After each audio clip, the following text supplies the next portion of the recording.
कोई है, कोई है, कोई है। बचा लो मुझे, बचा लो। चारों तरफ इतना अंधेरा क्यों है? इतना इतना इतना इतना घुटन क्यों हो रहा है? पूरा शरीर ठंडा होता जा रहा है। मैं क्या मर रहा हूँ? कोई मुझे बचा लो, कोई मुझे बचा लो, कोई मुझे बचा लो। नमस्कार दोस्तों, मैं हूं सुचरिता। आज मैं सुनाने जा रही हूं जिंदगी और मौत के ऊपर आधारित एक अलौकिक अनहोनी घटना। दिल थाम के बैठिए दोस्तों, इस डरावना कहानी सुन के आप लोगों को जरूर मजा आएगा। और मेरी रिक्वेस्ट, प्लीज मेरे चैनल को सब्सक्राइब करके लाइक और शेयर कर दीजिएगा। तो शुरू करें मेरे लिखे हुए कहानी सफेद हवेली।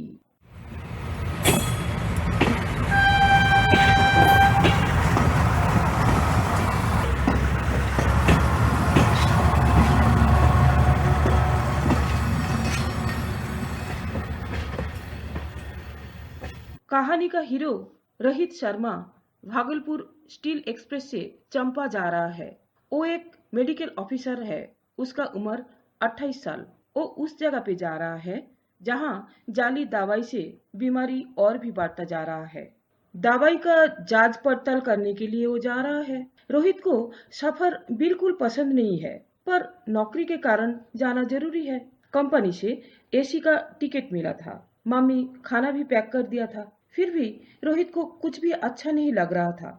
कारण ट्रेन में कुछ करने का नहीं रहता है, इसीलिए बोरियत सा लग रहा था। रोहित कुछ टाइम बैठ के खाना वाना खा के कोच में लेट गया। लेटे लेटे सोच रहा था, नया जगह है, कैसे रहेगा।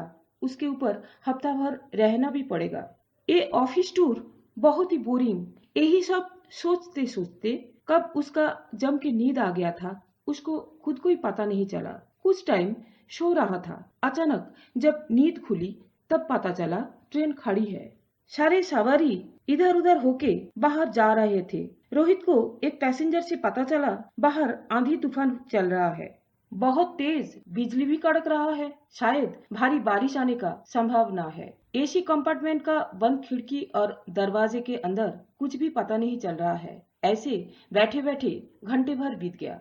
घड़ी में टाइम देखा, 10:30 बज रहा है। रोहित सोचने लगा, ट्रेन 10:30 बजे पहुंचने वाला था, यानी 2 घंटा लेट 12:30 बजे पहुंचेगा।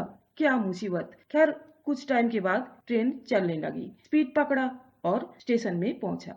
स्टेशन में उतरने के बाद रोहित को थोड़ा सा अजीब सा लगा। छोटा सा स्टेशन पर बिल्कुल सुनसान। एक भी चाय का दुकान नजर में नहीं आ रहा है। उसके ऊपर अंधेरा, सिर्फ टिकट काउंटर की तरफ एक टिमटिमाते हुए रोशनी नजर आ रहा है। रोहित मोबाइल का लाइट जला के ऑटो स्टैंड की तरफ जाना शुरू किया। ठंडी हवा चल रहा था और उसके साथ सूखी पत्तियों का उड़ने का आवाज आ रहा था और बीच बीच में बिजलियां भी कड़क रहा था। एक भी इंसान का नामो निशान नहीं है। रोहित मन ही मन में सोचने लगा, हो सकता है गांव एरिया, इसीलिए इतना सन्नाटा। ऑटो स्टैंड में रोहित को एक भी ऑटो नहीं दिखा। एक तो जम के अंधेरा, कुछ टाइम पहले बारिश हो चुका था, इसलिए कीचड़ भी हो गया था। कीचड़ संभल के मोबाइल का टॉर्च ऑन करके देखा, दूर में एक ऑटो खड़ा है। धीमे धीमे ऑटो के पास आके देखा, ऑटो वाला सिर में गमछा उड़ के बड़े मजे में बीड़ी फूक रहा था। रोहित चिल्ला के पूछा, अरे ओ भैया, भैया जाओगे क्या? ऑटो वाला पीछे मुड़ के नहीं देखा, जैसे कि वैसे बीड़ी फूक रहा था। रोहित एकदम पास आके चिल्लाया, भैया जी, कान में क्या रुई डाल के बैठे हो? मुझे आसपास कोई होटल में पहुंचा दो। क्या तब से चिल्लाते जा रहा हूँ, सुनाई नहीं दे रहा है? ऑटो वाला खांसने लगा।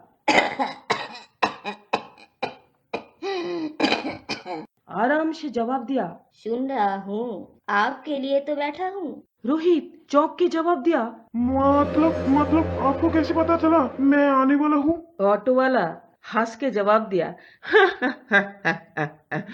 अरे सर जी, मजाक मजाक में बोल दिया। आप क्या डर गया? अरे सर जी, पीछे आराम से बैठ जाइए। आप सवारी हो, आपका इंतजार करना हमारा काम है। बैठिए सर जी, बैठिए। बोल के ऑटो वाला ऑटो स्टार्ट किया।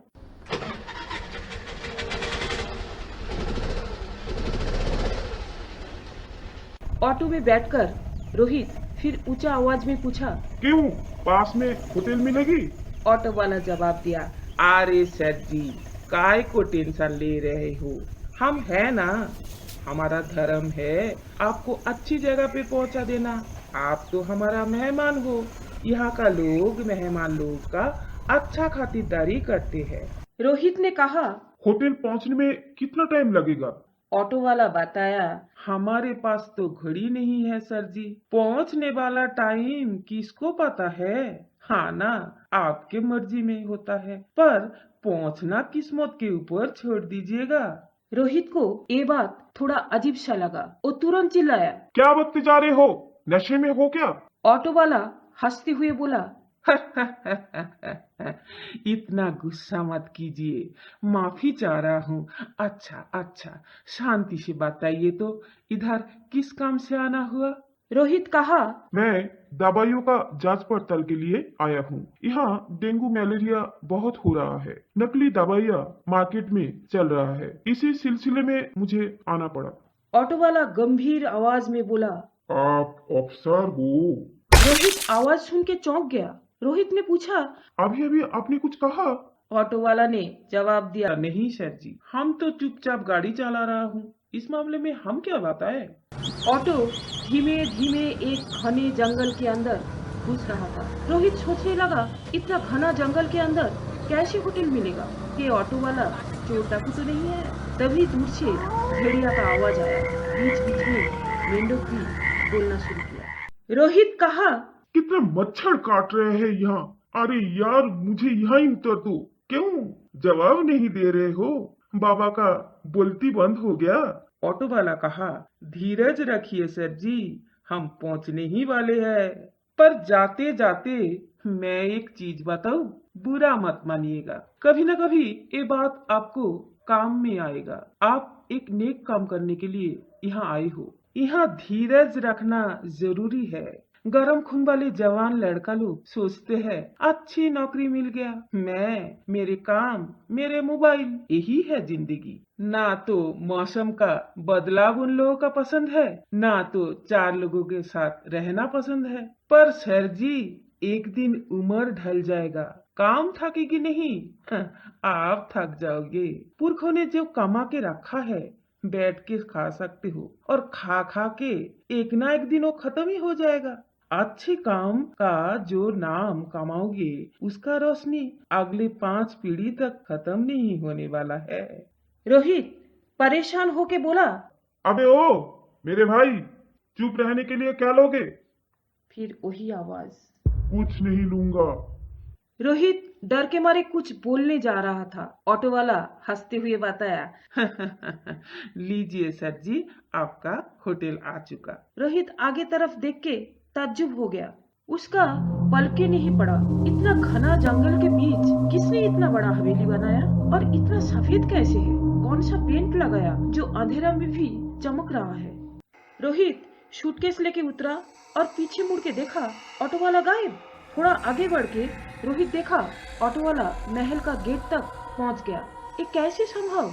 ऑटो जहां खड़ी थी वहां से गेट का दूरिया 20 फीट था, पर इतना जल्दी कैसे पहुंचा? रोहित चौंक गया। कोई इंसान दौड़ भी लगाए फिर भी इतना जल्दी पहुंच नहीं पाएगा। रोहित चिल्ला के आवाज दिया। अरे ओ भैया, भैया मुझे छोड़कर चल दिए। ऑटो वाला पीछे मुड़कर एक बार भी नहीं देखा। रोहित सूटकेस लेके थोड़ा डरते हुए ऑटो वाला के पीछे आके खड़ा हुआ। देखा वो डोरबेल बजा रहा है। कुछ टाइम बाद तेज आवाज करके हवेली का दरवाजा खुल गया और एक लंबी और दुबली सी औरत घूंघट देके दरवाजे के सामने खड़ी थी। उसका हाथ में एक लैंटर्न था। पीछे मुड़कर नहीं देख के ऑटो वाला रोहित को कहा, जाइए सर जी, अंदर जाइए, खाना वाना खा के सो जाइए, मैडम आपको मदद करेगी। मैं बाहर ऑटो में सो जाऊंगा, सुबह आपको ऑफिस पहुंचाऊंगा। रोहित ने पूछा। अब घर नहीं जाओगे? और ये हवेली में लाइट क्यों नहीं जल रहा है? ऑटो वाला जवाब नहीं दिया। रोहित इतना थक गया था, सब कुछ नजरअंदाज करके हवेली के अंदर घुसा। अंदर जाके देखा बंदोबस्त तो काफी अच्छा है। सफेद रंग का ऊंचे ऊंचे दीवार, फर्श में सफेद पत्थर, ऊंचा सीलिंग। वो औरत एक कमरे के सामने आके खड़ी हो गई। रोहित सोचा यही उसका रहने वाला कमरा होगा। कमरे के अंदर जाके वो एक बेड देखा। इतना खूबसूरत कमरा और सफेद चादर बिछी हुई नरम बिस्तर उसका सारे थकान दूर कर दिया। लैंटर्न का रोशनी में वो बाथरूम जाके नहा धो के जब फ्रेश होके निकला तब सुना कोई दरवाजा खटखटा रहा है। रोहित दरवाजा खोल के देखा, वही औरत चमकते हुए थाली में खाना लेके खड़ी है। अंदर का एक गोल टेबल में वो खाना रख के चली गई। रोहित देखा बहुत किस्म का सब्जी, चटनी, रायता, मिठाई से सजी हुई वो थाली था। बीच में नरम रोटी रखा है। तेज भूख लग गया था। खाना खाके वो नरम बिस्तर में सो गया। 2-3 घंटे जम के नींद लग गया था। अचानक बाहर तूफानी हवा का झोंका में कमरे का खिड़की दरवाजा खोलना और बंद होने का आवाज आने लगा। रोहित का नींद खुल गया। वो करवट लेते वक्त देखा लैंटर्न बुझ गया था और अचानक बाहर से एक बच्चे का तेज रोने का आवाज सुनाई दिया। रोहित इतना गौर नहीं करके फिर से सोने का कोशिश किया, पर वो बच्चा रोते ही जा रहा है, रुकने का नाम नहीं ले रहा है। रोहित को और नहीं नींद आ रहा था और इतना अंधेरा था। वो बड़े मुश्किल से ताकिया के नीचे से मोबाइल लेके देखा। मोबाइल में चार्ज 2% बचा था। वो सोचा वो बच्चा शायद बीमार होगा। कहाँ से आवाज आ रहा है देखने के लिए मोबाइल का टॉर्च जला के वो बाहर आया। देखा बैठक खाना में वही औरत बच्चा को गोदी में लेके जमीन पे बैठी हुई और बाहर निकालने वाला वो मेन दरवाजा भी खुला है। रोहित देखा बच्चा रोते रोते पीला पड़ रहा था और उसका सांस भी फूल रहा था और वो औरत जहाँ बैठी थी वहाँ 2-3 दवाइयों का शीशी रखा था। रोहित जल्द से जल्द बैठ के बच्चा का सिर में हाथ रख के देखा, शरीर बिल्कुल ठंडा था। वो दवाई का शीशी उठा के देखा, उसमें कोई नाम लिखा हुआ नहीं था। रोहित औरत से पूछा, दवाई का पर्ची है? औरत एक छोटा सा कागज का टुकड़ा जैसे रोहित का देने के लिए हाथ बढ़ाया। रोहित को जैसे करंट का झटका लग गया। देखा वो हाथ एक कंकाल का हाथ था। तुरंत फटक से उठ के खड़ा हो गया वो और खूब चिल्लाने लगा, बचाओ बचाओ बचाओ बचाओ बचाओ, मुझे कोई बचा लो, मुझे कोई बचा लो। पीछे मुड़कर देखा वो औरत का घूंघट उड़ गया और एक कंकाल का सिर निकल आया। रोहित बचाओ बचाओ बोल के चिल्ला के निकल आया और रास्ते की तरफ दौड़ लगाया और वो कंकाल भी पीछे पीछे दौड़ लगाई। उसके बाद रोहित बेहोश होके रास्ते में गिर गया। सुबह गांव का कुछ किसान खेती का काम पे जा रहा था। अचानक उन लोग देखा रास्ते के साइड में एक इंसान पड़ा हुआ। उन लोग दौड़ के गया और चेहरे पे पानी छिड़का। उसने आंखें खोला और सामने इतने सारे लोग देखकर चौंक के बैठ गया। रोहित पीछे मुड़कर देखा वो एक खंडर हवेली के सामने बैठा था। रोहित बड़बड़ाते कहा, मैं मैं तो सफेद हवेली के अंदर था। यहाँ यहाँ कैसे पहुंचा? और वो ऑटो किधर गया? एक किसान जवाब दिया, अरे साहब, आप यहाँ बेहोश होके पड़ा था और आप किस सफेद हवेली का बात कर रहे हैं? वो तो 20 साल पहले था। तब एक अमीर लोग, उसका पत्नी और उसका छोटा बच्चा साथ में रहता था। उसके साथ एक नेक ईमानदार नौकर भी था। पर मलेरिया में दोनों मियाँ बीवी खत्म हो गया था, पर वो बच्चा जिंदा था। तब वो नौकर बच्चा संभालते थे। कुछ दिनों के बाद वो बच्चा भी खत्म हो गया। उसी गम वो नौकर सहन नहीं कर पाया। तब वो ट्रेन के नीचे आके खुदकुशी कर लिया और वो ऑटो उस नौकर चलाता था। बहुत दिन वो ऑटो यहाँ पड़ा था। बाद में सरकार ऑटो उठा के ले गया। रोहित सारे घटना सुन के उसको घबराहट होने लगा। रास्ते में गिर के उसका हाथ पैर में खरोच आ गया था। डर और दर्द दोनों के मारे उसका हालत खराब हो गया था। बड़ी मुश्किल से किसान लोग एक साइकिल रिक्शा जुगाड़ करके उसको हॉस्पिटल पहुंचाया। खंडर के अंदर से किसान लोग रोहित का सूटकेस और पर्स सब लेके आया था। हॉस्पिटल में कुछ टाइम रेस्ट करने के बाद रोहित ऑफिस में कॉल किया। वहाँ से एक स्टाफ आके उसको ऑफिस ले गया। वहाँ से घर लौटने का बाद भी रोहित को उस रात के याद आते रहता था और वो ऑटो वाला की कही गई बातों से जिंदगी का एक अच्छा सीख मिला। तो दोस्तों, कैसी रही मेरी लिखी हुई कहानी? अच्छा लगा? आज बस इतना ही था। अब मुझे इजाजत दीजिए। फिर आऊंगी नई कहानी के साथ। तब तक मेरे इंतजार कीजिए। धन्यवाद।